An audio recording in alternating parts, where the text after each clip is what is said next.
really my main questions, and you've touched on a lot of stuff even beyond what some of my questions are, which is awesome.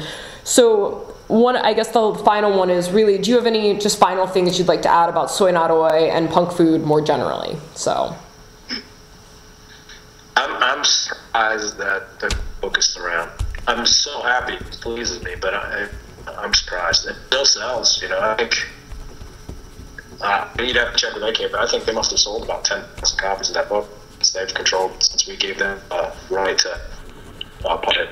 And I know that we did 3,000, Propane Existence did a couple thousand, a couple other people gave permission, and I know it's been bootlegged the hell out of it. So I'm sure there's 25,000 copies of that thing around. And if it still sells, it blows me away. But I'm proud of that, and I like that. And it makes me happy to know that some rappers are reading my shit still. So I'm pleasantly surprised by that. But I guess that's about it. Okay. Yeah. This was, absolutely awesome. I really, really appreciate you taking the time to help out a fellow academic.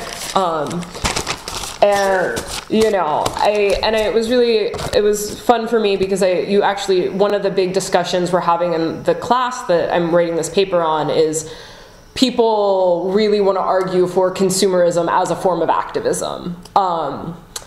And the idea that, shopping at farmers markets, having our CSA shares, things like that really, are going to affect change on a larger scale. And, it's very frustrating to come up against that a lot because it's like, you're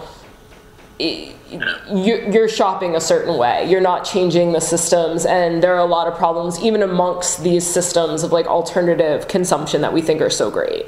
And so it's, Yeah, that stuff's bullshit. I get those arguments from people too, from academics who think that just because you're buying communities in agriculture, you're changing the system.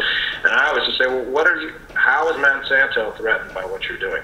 Tell me, and the only argument they can say is that eventually, if we get enough, the market gets big enough, we'll run them out of business or something. So they're basically using capitalist market logic to say they're going to defeat capitalism, which is absurd, right? First of all, it's absurd practically. There's no way that you're going to defeat Monsanto, that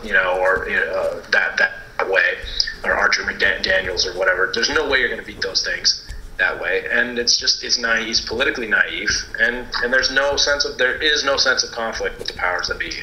And any superficial study of any social movement in the United States, women's rights, abolition of the civil rights movement, whatnot, it always involves conflict with the powers that be. And all those foodie folks who want to tell me that there is a movement, I just say, where's the struggle? Who are you fighting?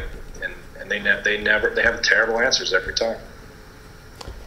Yeah. And so frankly, Soy Not Oi was part of that.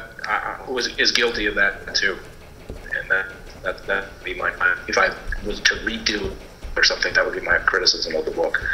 We were part of that, but at least we were young and idealistic rather than some of these folks should absolutely know better, and they don't. Awesome. Well, this was really great. After I transcribe the interview, I'm sure I will have some follow-up questions for you.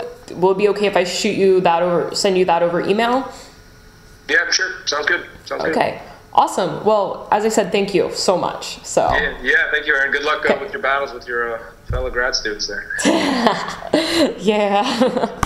Awesome. Well, I'll be in touch. Thanks. Okay. Take care.